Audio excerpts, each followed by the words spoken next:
ہم لوگ آستین چڑھانے کے لیے پیدا نہیں ہوئے. آستین کہاں چڑھائیں گے؟ وضو کے ٹائم پہ. چلو بھائی آ جاؤ، نماز کے لیے آ جاؤ، مسجد کے کام کے لیے آ جاؤ، قبرستان کے کام کے لیے آ جاؤ، دین کے کاموں میں آستین چڑھاؤ. یہ لڑائی جھگڑا ایک مسلمان کی شان نہیں، بزدل لوگوں کا کام ہے. لڑائی جھگڑا، اور پھر آپس میں ایک تو ہوتے ہیں کہ آپس میں لوگ لڑتے جھگڑتے، اس سے زیادہ تکلیف معاشرے میں ان لوگوں کو ہوتی ہے جو آپس میں جھگڑا پیدا کرواتے. دیکھا کہ دو پکے دوست ہیں، اب تیسرا دیکھتے ہیں کہ ہاں ان لوگوں کی بہت بنتی ہے آپس میں، کچھ نہ کچھ تو کرنا پڑے گا. تو پھر اس کے بعد جا کے اس کو بولتے، اس کے بعد جا کے اس کو مرچ مسالہ لگا کے اب دونوں کے دل میں آپس میں دھیرے دھیرے نفرت پیدا ہوگی، دراریں پڑے گی، آپس میں جھگڑے ہوں گے، دوستی ختم ہو جائے گی. یہ شیطانی کام ہم سے نہیں ہونے چاہیے. ہم تو محبت کی مثال لے کر دنیا میں آئے. اللہ کے رسول نے تو اپنے چچا کو جس نے شہید کیا، اپنے چچا کو جس نے شہید کیا، اور جس عورت نے چچا کا کلیجہ چبایا، اللہ کے نبی نے ان کو بھی معاف کر دیا. پھر طائف والوں نے اللہ کے نبی کے اوپر پتھر برسائے، بدن سے خون بہا. کتنا خون بہا کہ یہ بدن کا خون جوتی ہے نا، جوتی کے اندر بھی نیچے اتر رہا ہے، اتنا خون. تو اللہ نے پہاڑوں کے فرشتوں کو بھیجا. طائف جو ہے جگہ پہاڑوں کے بیچ میں ہے، تو اللہ نے پہاڑوں کے فرشتوں کو بھیجا کہ جاؤ میرے محبوب سے کہو ان لوگوں نے آپ کو بہت تکلیف پہنچائی ہے، اگر صرف آپ حکم دے دے، اشارہ کر دے، تو ان پوری وادی کو یعنی طائف والوں کو دو پہاڑوں کے بیچ میں مسل دیا جائے، کچل دیا جائے. میں اور آپ ہو، اگر ہمیں کوئی اتنی تکلیف پہنچائے کہ خون نکال دے ہمارا، ہم اس کو معاف کریں گے؟ نہیں، کچھ بھی ہو جائے بدلہ لے کر رہوں گا. لیکن حضور پاک صلی اللہ علیہ وسلم نے فرمایا کہ میں، قرآن کریم کہتے وَمَا أَرْسَلْنَاكَ إِلَّا رَحْمَةً لِّلْعَالَمِينَ، کہ مجھے اللہ نے رحمت للعالمین بنا کر بھیجا ہے، پورے عالم کے لیے رحمت. میں تو معاف کرنے کے لیے آیا ہوں دنیا میں، جھگڑے مٹانے کے لیے آیا ہوں، نفرتیں ختم کرنے کے لیے آیا ہوں، محبتیں پیدا کرنے کے لیے آیا ہوں. اللہ کے نبی کا طریقہ جس کو مل گیا وہ کامیاب. چلے یہ تو آیت ہو گئی اس کا ترجمہ. اب جو حدیث شریف پڑھی اس میں اللہ کے رسول فرماتے ہیں المسلم من سلم المسلمون من لسانه ویده. مسلمان کی تعریف بتاتے ہیں، مسلمان کی ڈیفینیشن کہ بھائی مسلمان کس کو کہتے ہیں. کہتے ہیں کہ بھائی امام صاحب کس کو کہتے ہیں، تو جو نماز پڑھائے گا 5 وقت کی وہ امام. بانگی صاحب کس کو کہتے ہیں، مؤذن، جو اذان دیتا ہے وہ مؤذن. انجینئر کس کو کہتے ہیں، فلاں کام کرتا ہے وہ انجینئر.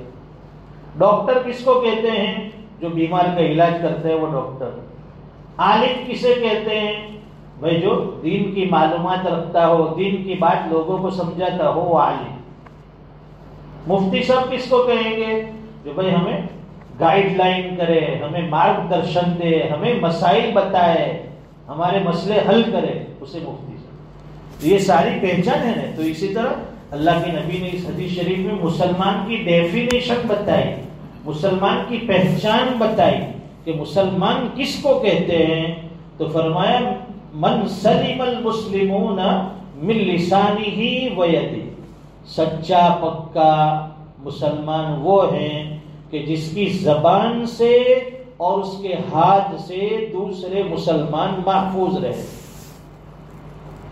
ہماری زبان سے بھی کسی مسلمان کو تکلیف نہیں پہنچے اور ہمارے ہاتھوں سے بھی کسی مسلمان کو تکلیف نہ پہنچے، تو سمجھ لیجئے کہ وہ پکا مسلمان، جو اللہ کے نبی جیسا مسلمان ہمیں دیکھنا چاہتے ہیں وہ مسلمان ہم ہیں. اگر ہماری زبان سے لوگوں کو تکلیف پہنچتی ہے، کسی کے بارے میں الٹا سیدھا کہہ دیا، کسی کی غیبت کر دی، کسی کی برائی کر دی، کسی کو ہاتھ سے تکلیف پہنچائی، کسی کو مار دیا، کسی پر ظلم کر دیا، تو فرماتے وہ مسلمان نہیں ہو سکتا ہے۔ تو دو چیزوں کا خیال رکھنا ہے کہ ہماری ذات سے بھی کسی کو تکلیف نہیں پہنچے، ہماری زبان سے بھی کسی کو تکلیف نہیں پہنچے، ہمارے ہاتھوں سے بھی تکلیف نہیں پہنچے، اور ہمارے اخلاق سے، پوری باڈی سے کسی کو کوئی تکلیف نہیں پہنچنی چاہیے۔ اس لیے تو پڑوسیوں کے حق بتائے، وہ پڑوسیوں کا کتنا بڑا حق ہے۔ ہمارے سارے جھگڑے تو پڑوسیوں کے ساتھ ہی ہوتے، بازو والے چھلکے پھینکتے، کچرا پھینکتے، ان کی بکریاں آ جاتی ہے، یہ ہے وہ ہے، بچے توڑ پھوڑ کرتے، سارے جھگڑے پڑوسی۔ حالانکہ پڑوسیوں کے بہت بڑے حقوق بتائے احادیث کے اندر۔ پھر رشتہ داروں کے ساتھ جھگڑے ہمارے، چاچا کے لڑکوں کے ساتھ نہیں بنتی ہے، ماموں کے لڑکوں کے ساتھ نہیں بنتی ہے، خالہ کے گھر والوں کے ساتھ نہیں بنتی ہے، پھوپھی کے لڑکوں کے ساتھ نہیں بنتی ہے۔ یہ خاندانی میٹر، خاندانی جھگڑے، یہ بھی اچھی چیز نہیں ہے۔ ہمیں مثالی مسلمان بننا ہے۔ مثال لوگ دے، بھائی نڑود میں اب فلاں آدمی ماشاءاللہ ایک نمبر کا آدمی، آج تک اس کی کوئی شکایت نہیں ہے، ماشاءاللہ سب کے دکھ درد میں، خوشی میں، غمی میں انوالو ہوتا ہے، ساتھ دیتا ہے، سپورٹ کرتا ہے، بہت اچھا آدمی ہے، ٹاپ کوالٹی کا آدمی ہے، ہیرا ہے، ہیرا۔ ایسا مسلمان ہمیں بننا ہے۔ اگر ہمارے اخلاق صحیح نہیں ہو تو ہمارا نام سن کر لوگ کیا کہیں گے کہ فلاں آدمی، باتیں جانے دے لے، اس کی تو اس کا ویوہار ٹھیک نہیں ہے، اس کا دماغ ٹھیک نہیں ہے، اس کا غصہ ٹھیک نہیں ہے، اس کے اخلاق صحیح نہیں ہے، اس کے معاملات صحیح نہیں ہیں۔ ایسا ہمیں نہیں بننا ہے۔ کوشش کرے، ہر انسان کے اندر کمزوری ہے، کوئی دودھ کا دھویا ہوا تو ہے نہیں، کمزوری ہے سب کے اندر ہوگی، لیکن وہ کمزوری ہمیں دور کرنی ہے۔ بھائی میں آج میرے اندر 70% بگاڑ ہے تو اس سے کم کرنا ہے، بھائی 60% ہو، 50% ہو، دھیرے دھیرے وہ خرابی جو ہے۔ آئینہ آپ نے دیکھا نا، آئینہ جب انسان آئینے میں دیکھتا ہے تو اس سے آئینے میں اپنی خرابی نظر آتی ہے، اپنی خرابی، کہ بھائی ہمارے منہ پر، چہرے پر کہیں داغ دبا ہے، کہیں پھوڑا پھنسی ہے، تو آئینہ ہمیں ہماری برائی بتاتا ہے کہ ہمارے اندر کتنی برائی ہے۔ تو اسی طرح ایک مومن کو بھی کیسا ہونا چاہیے؟ ایک آئینے کی طرح صاف ستھرا، کہ ہمارے اوپر کوئی انگلی نہیں اٹھا سکے۔ بھائی کسی کا 1 روپیہ اس نے کھایا نہیں، ماشاءاللہ بہت اچھا ہے، بھائی فلاں آدمی ماشاءاللہ 5 وقت کا نمازی ہے، بھائی فلاں آدمی ماشاءاللہ جب بھی گاؤں میں کچھ بھی ہو سب سے پہلے آگے آگے یہ رہتا ہے۔ کسی کے یہاں میت ہو جائے، کسی کے یہاں شادی ہو، کسی کے یہاں خوشی ہو، غمی ہو، تو ہمیں ایک جٹ ہو کے رہنا ہے۔ چھوٹی سی کمیونٹی ہے ہماری، 80 مکان ہے، تو 80 مکان والے کو تو ماشاءاللہ کیسا مل جل کے رہنا چاہیے، ایک دوسرے کے اوپر سپورٹ کرتے رہنا چاہیے۔ آج سے پہلے آپ نے دیکھا ہوگا پرانے زمانے میں، 10-20 سال پیچھے چلے جاؤ، آپس میں ملنے والوں میں کتنی محبت تھی کہ جب بھی گھر میں کھانا بنتا تھا، اس زمانے میں لوگ 250 گرام کے 500 گرام گوشت لیتے تھے اور شوربہ اتنا سارا رکھتے تھے، سب اڑوس پڑوس میں رشتے دار کے یہاں 1-1 پیالہ بھر بھر کے بھائی ترکاری بھیجو، چلو ماشاءاللہ، ہے کہ نہیں؟ آج تو 2-3 کلو گھر میں کسیلا بنا کے کھا جاتے، بازو والے کو خوشبو بھی جانے نہیں دیتے، پڑوسیوں کو بھی دیکھیں بازو میں پھر خوشبو چلی جائے گی تو وہاں دینا پڑے گا۔ مال دولت بڑھ گئی لیکن دل ہمارے چھوٹے ہو گئے۔ پہلے دولت کم تھی، دل بڑے تھے۔ اللہ کرے کہ وہ زمانہ پھر آ جائے، اس میں برکتیں ہوتی ہے، اس میں خیر ہوتی ہے۔ وہ بڈھے ہمارے کہتے ہیں نا، بیچارے بوڑھے لوگ، کہ ہمارا مزاج کیسا بن گیا ہے، میں سب کا کھاؤں، میرا کھاوے تو مر جائے، نہیں سب میرا کھاوے میں کسی کا نہیں کھاؤں، ہمیں ایسا بننا ہے۔ اس لیے کہتا ہوں کہ ماشاءاللہ مسجد ہے، گاؤں ہے آپ کا، مہینے 2 مہینے میں کسی نہ کسی عالم کو آپ یہاں لائیے. جس طرح آج ماشاءاللہ ہمارے سارے جوان جمع ہو گئے, آدھا گھنٹہ مہینے میں ایک مرتبہ فکر لے کر جڑ جائیں گے. آہستہ آہستہ ہمارے معاشرے سے برائی دور ہوگی, اچھائی آئے گی. جب معاشرے میں اچھائی آتی ہے, برائی چلی جاتی ہے, اللہ کی رحمتوں کی برکھا اس بستی پر برستی ہے. اللہ کی مدد کھلی آنکھوں سے لوگ دیکھتے ہیں. پاکیزہ ماحول, نورانی ماحول اللہ تعالی ہمیں نصیب فرماتے ہیں. تو آج کی ہماری یہ مجلس جو ہے, اصل مقصد تو یہ تھا کہ ہماری یہ مسجد ہے اور قبرستان ہے, اس کے لیے ہمیں کمیٹی بنانے کی ضرورت ہے.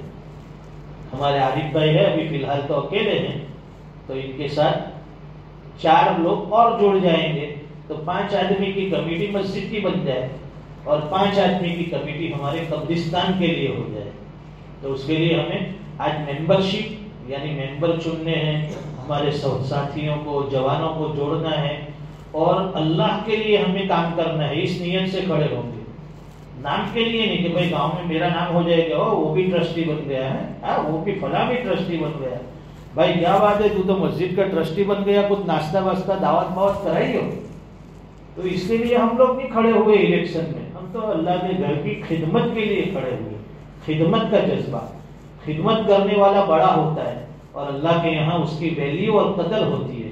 تو جس کے دل میں اللہ کے گھر کی خدمت کا جذبہ ہو, قبرستان یہ بھی ہماری جگہ ہے, پراپرٹی ہے, وقف کی ملکیت ہے, اس کی بھی ذمہ داری ہے. سب مل کے کام کریں گے, کام آسان ہوگا. ایک کام ایک آدمی کے لیے مشکل ہوتا ہے, لیکن 5 آدمی جڑ گئے تو وہ کام آسان ہو جائے گا. تو ماشاءاللہ آپ ساتھی مشورہ دیں گے. پہلے تو مسجد کمیٹی کے لیے 5 ممبر کی ہمیں ضرورت ہے. ہمارے عارف بھائی کے ساتھ دوسرے 4 جڑ جائے تو 5 ممبر ہو جائیں گے. پھر انشاءاللہ قبرستان کی 5 ممبروں کی کمیٹی بنا دیتے.